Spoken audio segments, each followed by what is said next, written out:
Hello, this is R.J. Deacon reading the Supreme Court of the United States opinion in Charles Earl Davis versus United States. This does not have a syllabus, but it's only 3 pages, so we're going to go ahead and read it. On petition for writ of certiorari to the United States Court of Appeals for the Fifth Circuit, decided March 23, 2020. Per curiam opinion. In July 2016, police officers in Dallas, Texas, received a tip about a suspicious car parked outside of a house in the Dallas area. The officers approached the car and encountered Charles Davis in the driver's seat. They ordered him out of the car after smelling marijuana. As Davis exited the car, the officers spotted a black semi-automatic handgun in the door compartment.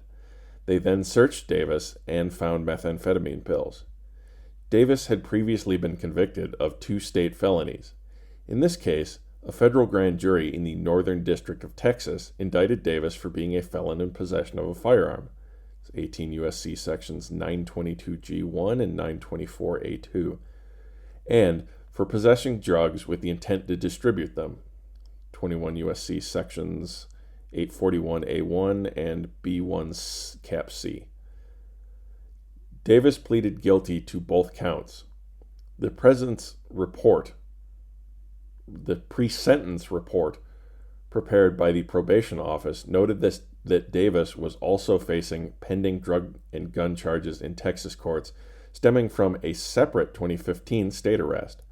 The district court sentenced Davis to 4 years and 9 months in prison and ordered that his sentence run consecutively to any sentences that the state courts might impose for his 2015 state offenses. Davis did not object to the sentence or to its consecutive nature.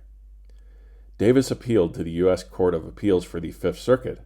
On appeal, he argued for the first time that the district court erred by ordering his federal sentence to run consecutively to any sentence that the state courts might impose for his 2015 state offenses.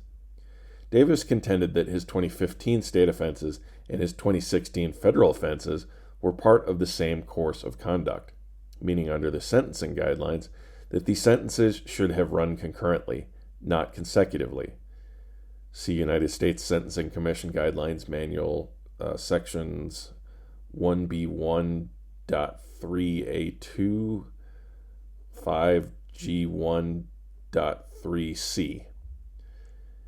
In the Fifth Circuit, Davis acknowledged that he had failed to raise that argument in the district court. When a criminal defendant fails to raise an argument in the district court, an appellate court ordinarily may review the issue only for plain error. See Federal Rule of Criminal Procedure 52B. But the Fifth Circuit refused to entertain Davis's argument at all. The Fifth Circuit did not employ plain error review because the court characterized Davis's argument as raising factual issues, and under Fifth Circuit precedent, questions of fact capable of resolution by the district court upon proper objection at sentencing can never constitute plain error. That's quoting United States versus Lopez. By contrast, almost every other court of appeals conducts plain error review of unpreserved arguments, including unpreserved factual arguments. United States versus Gonzalez, United States versus Romero, United States versus Griffiths, United States versus Wells, United States versus Sargent, United States versus Durham, United States versus Sakhan, United States versus Thomas, and United States versus Saro. In this court, Davis challenges the Fifth Circuit's outlier practice of refusing to review certain unpreserved factual arguments for plain error. We agree with Davis, and we vacate the judgment of the Fifth Circuit.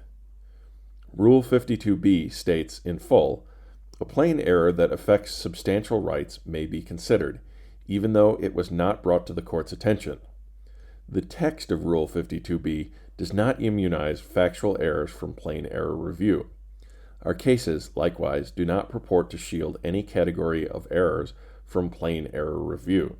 See generally Rosales Morales versus United States and United States versus Olano.